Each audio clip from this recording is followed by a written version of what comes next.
Écriture du chiffre 3.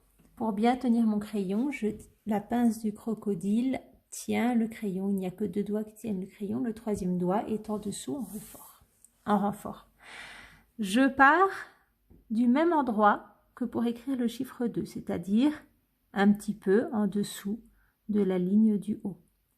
Et je vais commencer de la même façon que pour le 2 en traçant une colline qui va toucher la ligne du haut. Une fois que j'ai tracé ma colline, je vais faire comme si je voulais, à partir de cette colline, tracer un rond qui va s'arrêter à peu près entre les 2 lignes. Mais quand j'arrive en bas du rond, je change d'avis. Je ne continue pas mon rond jusqu'au bout, mais je vais retourner en arrière en longeant. Vous voyez, là, je fais un trait qui longe le trait de mon premier cercle, donc ça le touche en longeant, et je me dis que je vais tracer finalement un rond qui va toucher la ligne du bas.